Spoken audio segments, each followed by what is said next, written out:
Punjab Kesari Jagbani TV ਤੇ ਸਾਰਿਆਂ ਦਾ ਸਵਾਗਤ ਹੈ। ਮੈਂ ਹਾਂ ਨਵੀਨ ਸੇਠੀ।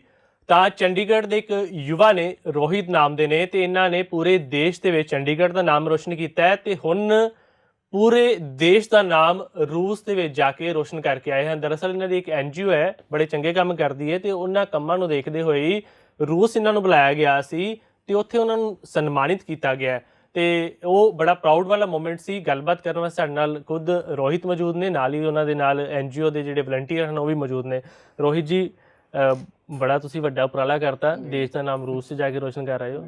ਕੀ ਸਾਰਾ ਪ੍ਰੋਗਰਾਮ ਸੀ, ਉਸ ਬਾਰੇ ਦੱਸੋ ਜੀ। ਸਭ ਤੋਂ ਪਹਿਲਾਂ ਸਭ ਨੂੰ ਸਤਿ ਸ਼੍ਰੀ ਅਕਾਲ ਜੀ। ਮੇਰਾ ਨਾਮ ਰੋਹਿਤ ਕੁਮਾਰ ਹੈ। ਮੈਂ ਸਵਰਮਨੀ youth welfare association UT Chandigarh ਦਾ ਮੈਂ ਫਾਊਂਡਰ ਹੈਗਾ ਤੇ ਚੇਅਰਮੈਨ ਹੈਗਾ ਜੀ। ਤੇ ਇਹ ਇੱਕ ਅਵਾਰਡ ਹੈ ਜੀ ਜਿਹੜਾ ਸਾਨੂੰ ministry of youth affairs and sport government of India ਤੋਂ ਪਤਾ ਲੱਗਿਆ ਸੀ। ਇਹਦਾ ਨਾਮ ਹੈ we are together international prize ਜੀ।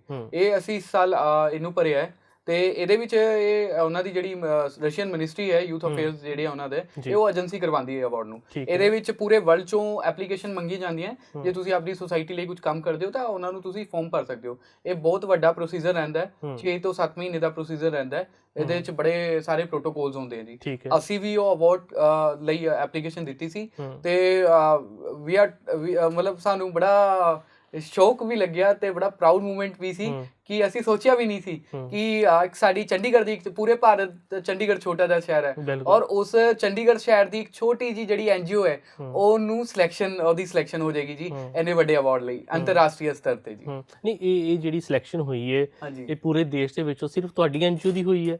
ਦੇਖਿਏ ਜੀ, ਇਹਦੇ ਵਿੱਚੋਂ ਜੀ ਜਿਹੜੇ ਗੁਜਰਾਤ ਤੋਂ ਵੀ ਇੱਕ ਆਰਗੇਨਾਈਜੇਸ਼ਨ ਹੈ ਜੀ, ਉਹ ਵੀ ਬੁਲਾਈ ਗਈ ਸੀ। ਉਹਨਾਂ ਦਾ ਵੀ ਕੰਮ ਬਹੁਤ ਅੱਛਾ ਸੀ। ਪਰ ਜਿਹੜਾ ਮੇਨ ਅਵਾਰਡ ਹੈ ਜੀ, ਉਹ ਸਾਨੂੰ ਜਿਹੜੇ ਸਿਰਫ ਇਹਨਾਂ ਨੇ 9 ਅਵਾਰਡ ਦਿੰਦੇ ਆ ਪੂਰੇ ਵਰਲਡ ਨੂੰ, ਪੂਰੇ ਵਰਲਡ ਦੇ ਵਿੱਚ ਜਿਹੜੇ ਵੀ ਇਹ ਕੰਟਰੀਜ਼ ਪੂਰੇ ਐਪਲੀਕੇਸ਼ਨਸ ਆਉਂਦੀਆਂ ਨੇ, ਉਹਦੇ 9 ਅਵਾਰਡਸ ਵਿੱਚ ਪੂਰੇ ਇੰਡੀਆ ਚੋਂ ਅਵਾਰਡ ਸਾਨੂੰ ਮਿਲਿਆ ਇਸ ਸਾਲ।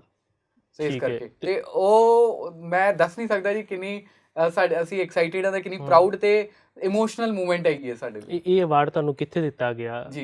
ਕੌਣ ਉੱਥੇ ਸ਼ਾਮਲ ਹੋਏ ਸੀ ਜੀ? ਇਹ ਅਵਾਰਡ ਸਾਨੂੰ ਮਾਸਕੋ 'ਚ ਮਿਲਿਆ। ਇਹ 4 ਦਿਨ ਦਾ ਪ੍ਰੋਗਰਾਮ ਸੀ। ਸਾਨੂੰ 5 ਤਰੀਕ ਨੂੰ 5 ਦਸੰਬਰ ਨੂੰ ਇੰਟਰਨੈਸ਼ਨਲ ਵੋਲੰਟੀਅਰਿੰਗ ਸਵੈਮ ਸੇਵਕ ਵਾਲੇ ਜਿਹੜਾ ਡੇ ਮਨਾਉਂਦੇ ਨੇ ਪੂਰੇ ਵਰਲਡ ਵਾਈਡ, ਉਸ ਦਿਨ ਦਿੱਤਾ ਗਿਆ। ਇਸ ਦੇ ਵਿੱਚ ਜਿਹੜੀ ਉੱਥੇ ਦੀ ਮਿਨਿਸਟਰੀ ਨੇ, ਉੱਥੇ ਦੇ ਬੜੇ ਜਿਹੜੇ ਆਫੀਸਰਸ ਨੇ, ਇਹ ਅਵਾਰਡ ਉਹਨਾਂ ਦੀ ਸੁਪਰਵਿਜ਼ਨ 'ਚ ਦਿੱਤਾ ਗਿਆ। ਤੇ ਇਹ ਅਵਾਰਡ ਮਿਲਣ ਤੋਂ ਬਾਅਦ ਜਦ ਸਾਡੇ ਵਿੱਚ ਉੱਥੇ ਦੇ ਜਿਹੜੇ ਰਾਸ਼ਟਰਪਤੀ ਨੇ ਮਿਸਟਰ ਪੁਤਿਨ ਆਏ ਤੇ ਉਹ ਤਾਂ ਹੋਰ ਵੀ ਵੱਡਾ ਅਵਾਰਡ ਸੀ ਸਾਡੇ ਲਈ। ਉਹਨਾਂ ਨੇ ਸਾਨੂੰ ਸ਼ਾਮਲ ਹੋਏ ਪੁਤਿਨ? ਹਾਂਜੀ, ਪੁਤਿਨ ਜੀ ਆਏ, ਉਹਨਾਂ ਨੇ ਸਾਨੂੰ ਮਾਨ ਸਨਮਾਨ ਦਿੱਤਾ, ਆਪਦੇ ਸ਼ਬਦਾਂ ਵਿੱਚ ਸਾਨੂੰ ਬਹੁਤ ਸ਼ਾਬਾਸ਼ੀ ਦਿੱਤੀ ਤੇ ਅੱਗੇ ਹੋਰ ਕੰਮ ਕਰਨ ਲਈ ਹੌਸਲਾ ਦਿੱਤਾ। ਤੁਹਾਨੂੰ ਵੀ ਮੌਕਾ ਮਿਲਿਆ ਉੱਥੇ ਬੋਲਣ ਦਾ, ਹਿੰਦੀ ਨੂੰ? ਹਾਂਜੀ ਬਿਲਕੁਲ। ਮੈਨੂੰ ਲੋਕਾਂ ਜਿਹੜੇ ਉੱਥੇ ਜਦ ਸਾਨੂੰ ਅਵਾਰਡ ਮਿਲਿਆ ਤਾਂ ਆਪਣਾ ਕੰਮ ਦੱਸਣ ਲਈ ਤੇ ਥੈਂਕ ਯੂ ਕਹਿਣ ਦਾ ਇੱਕ ਮੌਕਾ ਮਿਲਿਆ। ਤੇ ਮੈਂ ਭਾਰਤੀ ਹਾਂ ਤੇ ਮੈਂ ਸਵਾਮੀ ਵਿਵੇਕਾਨੰਦ ਜੀ ਨੂੰ ਬਹੁਤ ਮੰਨਦਾ ਤੇ ਮੈਂ ਜਿਹੜੇ ਵੀ ਮੈਨੂੰ ਸੈਕਿੰਡਸ ਜਾਂ ਮਿੰਟਸ ਮਿਲੇ ਸੀ ਤੇ ਮੈਂ ਜਿਹੜਾ ਆਪਦਾ ਭਾਸ਼ਣ ਸੀ ਉਹ ਨਮਸਕਾਰ ਮਾਸਕੋ ਨਾਲ ਸ਼ੁਰੂ ਕੀਤਾ ਸੀ ਤੇ ਜੈ ਹਿੰਦ ਜੈ ਭਾਰਤ ਨਾਲ ਉਹ ਮੈਂ ਖਤਮ ਕੀਤਾ ਸੀ। ਤੇ ਜਿਹੜੀ ਵੀ ਮੇਰੀ ਵਿੱਚੋਂ ਮੈਂ ਇੰਗਲਿਸ਼ ਵੀ ਬੋਲੀ ਸੀ ਤੇ ਸਾਡੇ ਲਈ ਉੱਥੇ ਸਪੈਸ਼ਲ ਟਰਾਂਸਲੇਟਰ ਰੱਖਿਆ ਹੋਇਆ ਸੀ। ਮੈਂ ਇੰਗਲਿਸ਼ ਔਰ ਹਿੰਦੀ ਬੋਲ ਰਿਹਾ ਸੀ, ਉਹ ਉਹਨੂੰ ਆਪਦੀ ਰਸ਼ੀਅਨ ਲੈਂਗੁਏਜ ਲੋਕਾਂ ਤੱਕ ਪਹੁੰਚਾ ਰਹੇ ਸੀ। ਉਹਨਾਂ ਦਾ ਮੋਟਿਵ ਇਹ ਸੀ, ਮੈਨੂੰ ਬੜੀ ਖੁਸ਼ੀ ਹੋਈ, ਉਹ ਬਿਲਕੁਲ ਚਾਹੁੰਦੇ ਸੀ ਕਿ ਜਿਹੜਾ ਇੱਕ ਇੱਕ ਸ਼ਬਦ ਅਸੀਂ ਬੋਲੀਏ ਤਾਂ ਉੱਥੇ ਦੇ ਲੋਕ ਜਿਹੜੇ ਨੇ ਅਲੱਗ-ਅਲੱਗ ਕੰਟਰੀਜ਼ ਤੋਂ ਆਏ ਨੇ, ਜਿਹੜੇ ਉੱਥੇ ਦੇ ਲੋਕਲ ਲੋਕ ਨੇ ਜਾਂ ਆਫੀਸ਼ੀਅਲਸ ਨੇ, ਉਹ ਸਾਡੀ ਗੱਲਾਂ ਨੂੰ ਸਮਝਣ ਤੇ ਸਾਨੂੰ ਐਪਰੀਸ਼ੀਏਟ ਕਰਨ। ਜਦੋਂ ਤੁਹਾਡੇ ਕੰਮ ਉੱਥੇ ਗਿਣਾਏ ਗਏ, ਕੀ ਰਿਸਪੌਂਸ ਸੀ? ਜੋ ਤੁਸੀਂ ਇਹ ਕਿਹਾ ਕਿ ਨਮਸਕਾਰ ਕੀਤਾ, ਅੱਗੋਂ ਉਹਨਾਂ ਦਾ ਕੀ ਜਵਾਬ ਆਇਆ ਆਡੀਅנס ਦਾ? ਕਿਸ ਤਰੀਕੇ ਦਾ ਮਾਹੌਲ ਸੀ ਉੱਥੇ? ਜਦ ਮੈਂ ਨਮਸਕਾਰ ਮਾਸਕੋ ਕਰਿਆ ਤੇ ਉੱਥੇ ਦੀ ਤੁਸੀਂ ਐ ਸਮਝੋ ਕਿ ਇੱਕ ਵੀਡੀਓ ਹੈ ਜਿਹੜੀ ਸਵਾਮੀ ਵਿਵੇਕਾਨੰਦ ਜੀ ਦੇਖੀ ਜੀ, ਜਦੋਂ ਕਹਿੰਦੇ ਨੇ नमस्कार मेरे भाई और बहनों, तो मतलब वही सेम सिचुएशन आप ਤੁਸੀਂ ਯਕੀਨ ਨਹੀਂ ਕਰੋਗੇ ਕਿ ਸਾਡੇ ਉੱਤੇ ਆ ਗਈ। ਇੰਨੀ ਤਾਲੀਆਂ ਵੱਜੀਆਂ, 7-8 ਹਜ਼ਾਰ ਲੋਕ ਹਾਲ 'ਚ ਬੈਠੇ ਸੀ ਤੇ ਮੇਰੇ ਜਿਹੜੀ ਅੱਖਾਂ ਨੇ ਉਹ ਭਰ ਆਈ ਸੀ ਉਸ ਟਾਈਮ ਬੋਲਦੇ ਨੈਚੁਰਲੀ ਗੱਲ ਹੈ, ਇਮੋਸ਼ਨਸ ਜਿਹੜੇ ਬਾਹਰ ਆ ਜਾਂਦੇ ਅੱਖਾਂ ਦੇ। ਇੰਨਾ ਪਿਆਰ ਨਜ਼ਰ ਆ ਰਿਹਾ ਤੁਹਾਡੇ ਚੀਜ਼ਾਂ, ਕਿਉਂਕਿ ਇਹ ਚੀਜ਼ਾਂ ਅਸੀਂ ਪੜ੍ਹੀਆਂ ਨੇ, ਕਿਤਾਬਾਂ 'ਚ ਵੀਡੀਓਜ਼ ਦੇਖੀਆਂ ਨੇ, ਪਰ ਇਹ ਐਕਚੁਅਲ ਕਦੀ ਵੀ ਮੈਂ ਆਪਦੀ ਜ਼ਿੰਦਗੀ 'ਚ ਨਹੀਂ ਸੋਚਿਆ ਸੀ ਕਿ ਇਹ ਸਾਡੇ ਨਾਲ ਹੋਏਗਾ। ਅੱਛਾ, ਕਿਹੜੇ ਕੰਮ ਉੱਥੇ ਤੁਹਾਡੇ ਗਿਣਾਏ ਗਏ ਜਿਨ੍ਹਾਂ ਨੂੰ ਲੈ ਕੇ ਤੁਹਾਨੂੰ ਅਵਾਰਡ ਦਿੱਤਾ ਗਿਆ? ਜੀ ਇਹ ਬਹੁਤ ਸਾਰੇ ਕੰਮ ਸੀ। ਇਹਦੀ ਬਹੁਤ ਬਰੀਫ ਰਿਪੋਰਟ ਗਈ ਸੀ ਜੀ। ਉਹਦੇ ਵਿੱਚੋਂ ਸਾਡੇ ਕੰਮ ਜਿਹੜੇ ਸੀ ਉਹ ਸੀ ਜਿਹੜੇ ਅਸੀਂ ਪਰਿਆਵਰਨ ਤੇ ਕੰਮ ਕਰ ਰਹੇ ਹਾਂ। ਜਿਹੜੀ ਸਰਕਾਰ ਹੈ ਸਾਡੀ ਜਾਂ ਲੋਕਲ ਗਵਰਨਮੈਂਟ, ਸੈਂਟਰ ਗਵਰਨਮੈਂਟ ਲੋਕਾਂ ਲਈ ਹੈ, ਜਿਹੜੇ ਆਪਣੇ ਗਰੀਬ ਲੋਕਾਂ ਲਈ ਹੈ ਜਾਂ ਨੀਡੀ ਲੋਕਾਂ ਲਈ ਜਿਹੜੀ ਯੋਜਨਾਵਾਂ ਬਣਾਉਂਦੀ, ਉਹ ਯੋਜਨਾ ਲੋਕਾਂ ਤੱਕ ਅਸੀਂ ਪਹੁੰਚਾਉਂਦੇ ਹਾਂ। ਸਾਡਾ ਪ੍ਰੋਜੈਕਟ ਹੈ ਮਾਈ ਪਾਲਿਸੀ ਮਾਈ ਰਾਈਟ। ਉਦੋਂ ਬਾਅਦ ਅਸੀਂ ਆਪਣਾ ਸਵੱਛ ਭਾਰਤ ਤੇ ਕੰਮ ਕਰਦੇ ਹਾਂ। ਯੁਵਾ ਪੀੜ੍ਹੀ ਲਈ ਅਸੀਂ ਬਹੁਤ ਜ਼ਿਆਦਾ ਕੰਮ ਕਰ ਰਹੇ ਹਾਂ, ਉਹਨਾਂ ਦੀ ਡਿਵੈਲਪਮੈਂਟ ਲਈ, ਉਹਨਾਂ ਦੀ ਅਪਲਿਫਟਮੈਂਟ ਲਈ, ਉਹਨਾਂ ਨੂੰ ਨਾਲ ਲੈ ਕੇ ਆਪਾਂ ਦੇਸ਼ ਲਈ ਕਿਸ ਤਰ੍ਹਾਂ ਕੰਮ ਕਰ ਸਕਦੇ ਹਾਂ। ਅਸੀਂ ਡਿਜ਼ਾਸਟਰ ਮੈਨੇਜਮੈਂਟ ਤੇ ਬਹੁਤ ਜ਼ਿਆਦਾ ਕੰਮ ਕਰ ਰਹੇ ਹਾਂ। ਇਹ ਸਾਰੇ ਕੰਮ, ਸਵੱਛ ਭਾਰਤ ਦਾ ਕੰਮ, ਹੈਲਥ ਐਂਡ ਹਾਈਜੀਨ ਦਾ ਕੰਮ, ਇਹ ਸਾਰਾ ਕਾਊਂਟ ਹੋਇਆ ਤੇ ਇਹਨਾਂ ਸਾਰਿਆਂ ਦੀ ਨੰਬਰਿੰਗ ਸੀ ਸਾਡੇ ਲਈ। ਇਹ ਬੜੀ ਬਰੀਫ ਰਿਪੋਰਟ ਗਈ ਸੀ। ਇਹਦੇ ਲਈ ਸਾਡੀ ਪੂਰੀ ਟੀਮ ਨੇ ਦਿਨ ਰਾਤ ਹੀ ਕੀਤਾ ਤੇ ਵਿਸ਼ਵਦੀਤੀ ਨੇ ਪੂਰੀ ਰਿਪੋਰਟ ਕੋਆਰਡੀਨੇਟ ਕੀਤੀ ਸੀ। ਵਿਸ਼ਵ ਜੀ ਨਾਮ ਇੱਕ ਦੁਬਾਰਾ ਵਿਸ਼ਵਦੀਤੀ, ਇਹ ਤੁਸੀਂ ਇਹਨਾਂ ਨੇ ਅਵਾਰਡ ਵੀ ਰੱਖਿਆ ਆਪਣੇ ਕੋਲ ਜਿਹੜਾ ਉਹਨਾਂ ਨੂੰ ਉੱਥੇ ਮਿਲਿਆ। ਰਿਪੋਰਟ ਦੀ ਗੱਲ ਕਰ ਰਹੇ ਨੇ, ਤੁਸੀਂ ਰਿਪੋਰਟ ਤਿਆਰ ਕੀਤੀ, ਕੀ ਮਨ ਦੇ ਵਿੱਚ ਸੀ ਕਿ ਹਾਂ ਇਹ ਚੀਜ਼ਾਂ ਆਪਾਂ ਪਾਉਣੀਆਂ? ਉਹ ਕਿਉਂਕਿ ਪੂਰੇ ਦੇਸ਼ ਭਰ ਦੇ ਵਿੱਚ ਬਹੁਤ ਸਾਰੀਆਂ NGOs ਨੇ, ਉਹਨਾਂ ਨੇ ਵੀ ਆਪਣੀ ਰਿਪੋਰਟ ਭੇਜੀ ਹੋਣਗੀਆਂ। ਤੁਹਾਨੂੰ ਕਿਉਂ ਲੱਗਿਆ ਕਿ ਤੁਹਾਡੀ ਹੀ ਸਿਲੈਕਟ ਹੋਏਗੀ? ਲੱਗਿਆ ਵੀ ਸੀ ਇੱਦਾਂ ਕਿ ਨਹੀਂ? ਅਸੀਂ ਇਸ ਚੀਜ਼ 'ਤੇ ਯਕੀਨ ਕਰਦੇ ਹਾਂ ਵੀ ਅਸੀਂ ਕੰਮ ਕਰੀਏ, ਦੇਣ ਵਾਲਾ ਤਾਂ ਰੱਬ ਹੈ, ਉਹ ਆਪੇ ਦੇਊਗਾ ਜੇ ਅਸੀਂ ਡਿਜ਼ਰਵ ਕਰਦੇ ਹਾਂ। ਤਾਂ ਜਿਵੇਂ ਤੁਸੀਂ ਕਿਹਾ ਵੀ ਲੱਖਾਂ ਕਰੋੜਾਂ ਐਪਲੀਕੇਸ਼ਨਸ ਆਈਆਂ ਸੀ ਤੇ ਉਹਨਾਂ 'ਚੋਂ ਸਾਡੀ ਐਪਲੀਕੇਸ਼ਨ ਸਿਲੈਕਟ ਹੋਣਾ ਸਾਡੇ ਲਈ ਇੱਕ ਬਹੁਤ ਪ੍ਰਾਊਡ ਮੂਮੈਂਟ ਸੀ। ਕਿਵੇਂ ਆਪਣੇ ਕੰਮ ਨੂੰ ਪ੍ਰੈਜ਼ੈਂਟ ਕਰਨਾ, ਕਿਉਂਕਿ ਕੰਮ ਤਾਂ ਸਾਰੇ ਕਰਦੇ ਨੇ, ਬਟ ਕਿਸ ਵੇ ਨਾਲ ਆਪਣਾ ਕੰਮ ਪ੍ਰੈਜ਼ੈਂਟ ਕਰਨਾ ਵੀ ਉੱਥੇ ਦੀ ਜਿਊਰੀ ਨੂੰ ਪਸੰਦ ਆਏ, ਉਹ ਮੈਂ ਸਰ ਤੋਂ ਵੀ ਸਿੱਖਿਆ। ਤੇ ਜਿਹੜਾ ਵੀ ਮੈਨੂੰ ਇਸ ਆਰਗੇਨਾਈਜੇਸ਼ਨ 'ਚ ਐਕਸਪੀਰੀਅੰਸ ਮਿਲਿਆ ਉਹਨੂੰ ਯੂਜ਼ ਕਰਕੇ ਬਸ ਮੈਂ ਆਪਣਾ ਬੈਸਟ ਦਿੱਤਾ। ਤੇ ਬਾਕੀ ਤਾਂ ਤੁਹਾਨੂੰ ਉਮੀਦ ਸੀ ਕਿ ਇੱਦਾਂ ਬੁਲਾ ਲੈਣਗੇ ਉੱਥੇ ਰੂਸ? ਅਸੀਂ ਦੁਆ ਕਰ ਰਹੇ ਸੀ ਤੇ ਬਹੁਤ ਵੱਡੀ ਗੱਲ ਹੈ ਵੀ ਆਪਾਂ ਸਿਲੈਕਟ ਹੋ ਗਏ। ਬਿਲਕੁਲ, ਬਹੁਤ ਵਧੀਆ ਹੈ। ਤੁਹਾਡੇ ਨਾਲ ਹੋਰ ਵੀ ਪ੍ਰੋਜੈਕਟ ਬਾਰੇ ਗੱਲ ਕਰਾਂਗੇ। ਤੁਹਾਨੂੰ ਇੱਥੇ ਵੀ ਰਾਸ਼ਟਰਪਤੀ ਅਵਾਰਡ ਨਾਲ ਸਨਮਾਨਿਤ ਕੀਤਾ ਗਿਆ ਹੈ। ਸਫ਼ਰ ਕਿੱਦਾਂ ਦਾ ਰਿਹਾ? ਇੱਥੇ ਕਿਉਂ ਮਿਲਿਆ ਸੀ ਤੁਹਾਨੂੰ ਅਵਾਰਡ ਤੇ ਜਦੋਂ ਤੁਸੀਂ ਹੁਣ ਉੱਥੇ ਪਹੁੰਚੇ, ਦੋਨਾਂ ਫੀਲਿੰਗਸ ਨੂੰ ਕਿੱਦਾਂ ਦਾ ਰਿਹਾ? ਮੈਂ 2013 ਤੋਂ ਮੇਰੇ ਕੋਲ, ਮੈਂ ਜਦ ਸਕੂਲ ਸੀ ਮੇਰੇ ਕੋਲ ਰਾਸ਼ਟਰੀ ਸੇਵਾ ਯੋਜਨਾ ਦਾ ਮੈਂ ਸਵੈਮ ਸੇਵਕ ਰਿਹਾ ਤੇ ਮੈਂ ਉਹਦੇ ਵਿੱਚ ਐਜ਼ ਅ ਸਵੈਮ ਸੇਵਕ ਬਹੁਤ ਕੰਮ ਕੀਤੇ ਨੇ ਜਿੰਨਾ ਵੀ ਮੇਰੇ ਤੋਂ ਹੋਇਆ, ਕਿਉਂਕਿ ਮੈਂ ਬੜਾ ਐਕਟਿਵ ਰਹਿੰਦਾ ਸੀ ਤੇ ਹੁਣ ਵੀ ਹੈਗਾ ਐਕਟਿਵ। ਤੇ ਉਹੀ ਮੈਨੂੰ ਮੇਰੇ ਟੀਚਰਸ ਨੇ ਦੱਸਿਆ ਸੀ, ਜਿਹੜੇ ਸਾਡੇ ਰਾਸ਼ਟਰੀ ਸੇਵਾ ਯੋਜਨਾ ਦੇ NSS ਪ੍ਰੋਗਰਾਮ ਆਫਿਸਰ ਸੀ, ਕਿ ਇੱਕ ਅਵਾਰਡ ਆਉਂਦਾ ਜੀ ਨੈਸ਼ਨਲ ਲੈਵਲ ਤੇ ਮਿਲਦਾ, ਉਹਦੇ ਲਈ ਇੱਕ ਫਾਈਲ, ਤੇ ਰੋਹਿਤ ਤੁਸੀਂ ਬੜਾ ਐਕਟਿਵਲੀ ਕੰਮ ਕਰਦੇ ਹੋ, ਆਪਣੀ ਫਾਈਲ ਬਣਾ ਲਓ। ਮੈਂ ਸਰ ਜੈਸੇ ਵੈਸੇ ਜਿੰਨਾ ਕਰਕੇ ਮੈਂ ਆਪਦੀ ਫਾਈਲ ਬਣਾਈ ਦਿੱਤੀ ਤੇ ਉਹਦਾ ਰਿਜ਼ਲਟ ਆਇਆ 2016 ਚ ਐਂਡ ਚ ਆਇਆ ਕਿ ਮੈਨੂੰ 2017 ਚ ਜਿਹੜਾ ਅਵਾਰਡ ਮਿਲਣ ਵਾਲਾ ਹੈ। ਇਹ ਨੈਸ਼ਨਲ ਅਵਾਰਡ ਹੁੰਦਾ ਜਿਹੜਾ ਰਾਸ਼ਟਰਪਤੀ ਭਵਨ ਚ ਮਿਲਦਾ ਹੈ, ਰਾਸ਼ਟਰਪਤੀ ਜੀ ਦੀ ਸੁਪਰਵਿਜ਼ਨ ਚ ਤੇ ਉਹਨਾਂ ਦੇ, ਇਹਦੇ ਵਿੱਚ ਖੇਲ ਮੰਤਰੀ ਵੀ ਹੁੰਦੇ ਨੇ, ਉਹ ਮੈਡਲ ਦਿੰਦੇ ਨੇ ਸਾਨੂੰ ਤੇ ਉਹਦੇ ਵਿੱਚ ਵੀ ਬੜਾ ਅੱਛਾ ਸਾਨੂੰ ਸਰਟੀਫਿਕੇਟ ਮਿਲਦਾ, ਚਾਂਦੀ ਦਾ ਮੈਡਲ ਮਿਲਦਾ ਤੇ ਉਹਦੇ ਵਿੱਚ ਕੈਸ਼ ਪ੍ਰਾਈਜ਼ ਬਹੁਤ ਅੱਛਾ ਦਿੰਦੇ ਨੇ ਉਹ ਉਹਦੇ ਸਪੋਰਟ ਲਈ, ਤਾਂ ਕਿ ਅਸੀਂ ਹੋਰ ਸੋਸ਼ਲ ਵਰਕ ਹੋਰ ਵੱਧ ਚੜ ਕੇ ਕਰ ਸਕੀਏ। ਰੂਸ ਦੇ ਵਿੱਚ ਤੁਹਾਨੂੰ ਪਤਾ ਲੱਗਾ ਕਿ ਉੱਥੇ ਕੁਝ ਅਵਾਰਡ ਤੋਂ ਇਲਾਵਾ ਕੁਝ ਮਨੀ ਵੀ ਤੁਹਾਨੂੰ ਦੇਣ ਦੇ ਕਿਹਾ ਕਿ ਤੁਸੀਂ ਕੰਮ ਹੋਰ ਚੰਗੇ ਕਰੋ, ਮੋਟੀਵੇਟ, ਉਹ ਕੀ ਹੈਗਾ? ਜੀ ਜਦ ਮੈਨੂੰ ਅਵਾਰਡ ਮਿਲਿਆ ਵੈਸੇ ਹੀ ਬਹੁਤ ਇਮੋਸ਼ਨਲ ਮੂਮੈਂਟ ਸੀ। ਤੇ ਅਵਾਰਡ ਮਿਲਣ ਤੋਂ ਬਾਅਦ ਜੀ ਜਦ ਉਹਨਾਂ ਦੀ ਆਫੀਸ਼ੀਅਲ ਨੇ ਦੱਸਿਆ ਕਿ ਤੁਹਾਡੇ ਲਈ ਕੈਸ਼ ਅਵਾਰਡ ਵੀ ਹੈ, ਉਹਦਾ ਸਾਨੂੰ ਕੋਈ ਅੰਦਾਜ਼ਾ ਨਹੀਂ ਸੀ, ਕੋਈ ਪਤਾ ਨਹੀਂ ਸੀ ਕਿ ਇਹਦੇ ਵਿੱਚ ਕੈਸ਼ ਅਵਾਰਡ ਵੀ ਹੁੰਦਾ। ਬਿਕੋਜ਼ ਅਸੀਂ ਰਚ ਗਏ ਸੀ ਕਿ ਪਹਿਲਾਂ ਸਾਨੂੰ ਬੁਲਾਇਆ, ਕਿਉਂਕਿ ਇਹ ਸਾਰਾ ਪ੍ਰੋਗਰਾਮ ਫੁੱਲੀ ਫੰਡਡ ਸੀ। ਮੇਰੇ ਘਰ ਤੋਂ ਲੈ ਕੇ ਮੋਸਕੋ ਤੱਕ ਦੀ ਟਿਕਟ ਸਾਰੀ ਸਪਾਂਸਰ ਦੀ, ਹੋਟਲ, ਖਾਣਾ ਪੀਣਾ, ਲੋਕਲ ਟਰੈਵਲਿੰਗ ਸਭ ਉਹਨਾਂ ਨੇ ਸਪਾਂਸਰ ਕੀਤਾ ਸੀ। ਪਹਿਲਾ ਅਵਾਰਡ ਇਹ ਹੈ। ਦੂਜਾ, ਉੱਥੋਂ ਪੂਰੇ ਵਰਲਡ 'ਚ ਸਿਰਫ 9 ਲੋਕਾਂ ਨੂੰ ਮਿਲਣਾ ਸੀ, ਉਹਦੇ ਵਿੱਚ ਇਹ ਮਿਲਿਆ, ਇਹ ਅਵਾਰਡ ਹੈ, ਇਹਦੇ ਵਿੱਚ ਇੰਡੀਆ ਦਾ ਨਾਮ ਹੈਗਾ। ਉਹਦੇ ਬਾਅਦ ਫਿਰ ਜਿਹੜਾ ਸਾਨੂੰ ਤੀਸਰੀ ਚੀਜ਼ ਉਹਨਾਂ ਦੇ ਆਫੀਸ਼ੀਅਲ ਨੇ ਦੱਸੀ ਕਿ ਤੁਹਾਨੂੰ ਕੈਸ਼ ਪ੍ਰਾਈਜ਼ ਵੀ ਦੇਣਗੇ, ਉਹ ਹਜੇ ਉਹਦੇ ਵਿੱਚ ਟਾਈਮ ਲੱਗਦਾ ਹੈ। ਉਹ ਕੈਸ਼ ਪ੍ਰਾਈਜ਼ ਸੁਣ ਕੇ ਅਸੀਂ ਬੜਾ ਮਤਲਬ ਸ਼ੌਕ ਰਹਿ ਗਏ। ਮੈਂ ਇਹਨਾਂ ਨੂੰ ਜਦ ਦੱਸਿਆ, ਉਹ ਕੈਸ਼ ਪ੍ਰਾਈਜ਼ ਸੀ 1 ਮਿਲੀਅਨ ਰੂਬਲਸ।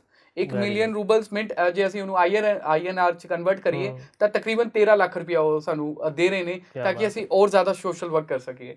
ਤੇ ਇਹ ਤਾਂ ਤੁਸੀਂ ਸਮਝੋ ਕਿ ਉਹ ਇੱਕ ਕਹਾਵਤ ਹੈ ਜੀ ਕਿ ਰੱਬ ਜਦ ਦਿੰਦਾ ਤਾਂ ਉਹ ਚੱਪੜ ਫਾੜ ਕੇ ਦਿੰਦਾ, ਉਹ ਸਾਡੇ ਇਮਤਿਹਾਨ ਲੈਂਦਾ। ਤੇ ਸਾਨੂੰ ਲੱਗਦਾ ਕਿ ਇੱਥੇ ਸਾਡਾ ਕੰਮ ਨਹੀਂ ਰੁਕਿਆ, ਹੁਣ ਸਾਡੀ ਇਹ ਡਿਊਟੀ ਨਹੀਂ ਹੈ ਸੋਸ਼ਲ ਵਰਕ, ਇਹ ਸਾਡੀ ਰਿਸਪੌਂਸਿਬਿਲਿਟੀ ਹੈ। ਹੁਣ ਅਸੀਂ ਇਹਨੂੰ ਹੋਰ ਵੱਧ ਕੇ ਕਰਾਂਗੇ ਤੇ ਇਹਦੇ ਨਾਲ ਹੋਰ ਯੁਵਾਵਾਂ ਨੂੰ ਜੋੜਾਂਗੇ ਤੇ ਆਪਦੇ ਸਮਾਜ ਔਰ ਆਪਦੇ ਰਾਸ਼ਟਰ ਲਈ ਜਿੰਨਾ ਕੰਮ ਹੋ ਸਕੇਗਾ ਜਦ ਤੱਕ ਜੀ ਰਹੇ ਹਾਂ ਇੱਥੇ ਤਦ ਤੱਕ ਕਰਾਂਗੇ। ਕੀ ਪ੍ਰੋਜੈਕਟ ਅੱਗੋਂ ਹੈ? ਕਿਉਂਕਿ ਹੁਣ ਪੈਸੇ ਵੀ ਆ ਜਾਣੇ ਨਹੀਂ ਤੇ ਦਿੱਕਤ ਇਹੀ ਰਹਿੰਦੀ ਕਿ ਪੇਮੈਂਟ ਇਕੱਠੀ ਕਰਨੀ ਔਖੀ ਹੁੰਦੀ ਹੈ।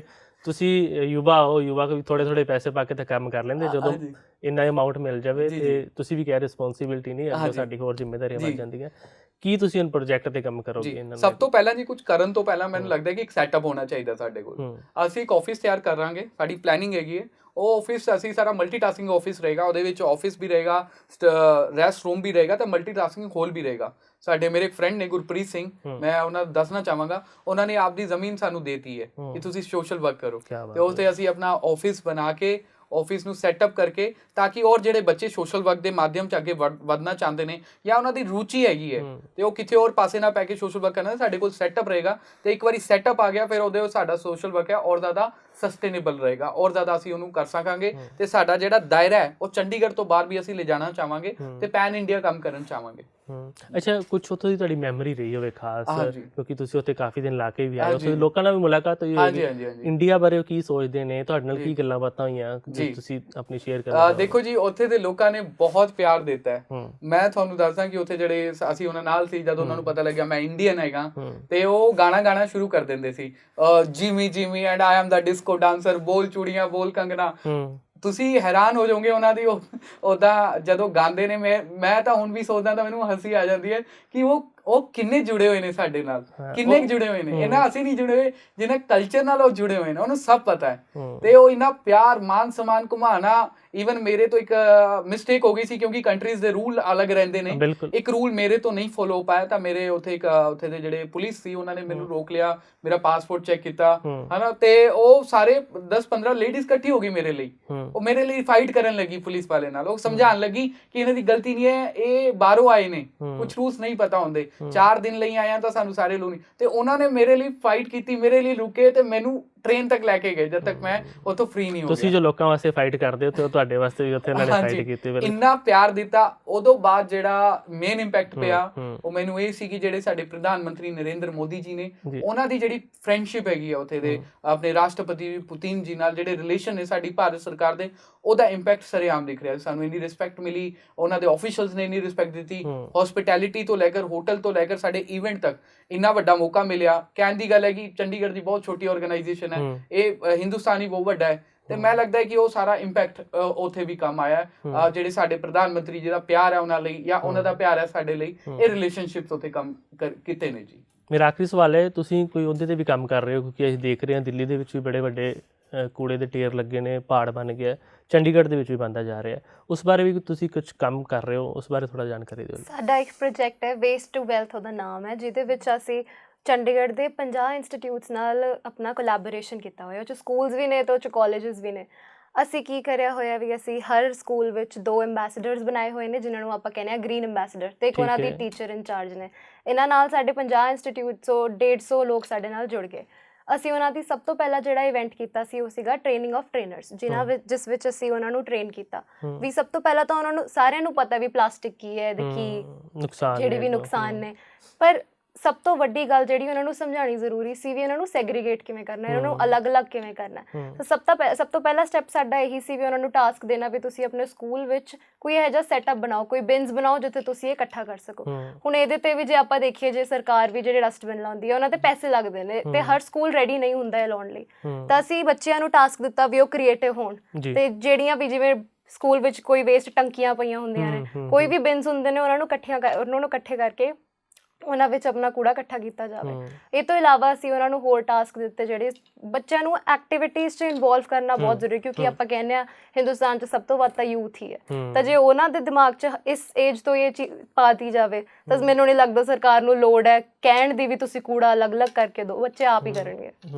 ਤਾਂ ਸਾਡਾ ਇਹ ਮੇਨ ਇਨੀਸ਼ੀਏਟਿਵ ਹੈ ਵੀ ਯੂਥ ਟਾਰਗੇਟ ਕਰਨਾ ਤੇ ਉਹਨਾਂ ਦੇ ਦਿਮਾਗ ਵਿੱਚ ਇਹ ਗੱਲ ਬਿਠਾਉਣੀ ਹੈ ਵੀ ਪਹਿਲਾਂ ਤੋਂ ਹੀ ਸ਼ੁਰੂ ਕਰ ਦੀ ਜਾਵੇ, ਤਾਂ ਕਿ ਬਾਅਦ 'ਚ ਸਾਨੂੰ ਫਾਈਨ ਲਾਉਣ ਦੀ ਲੋੜ ਹੀ ਨਾ ਪਏ।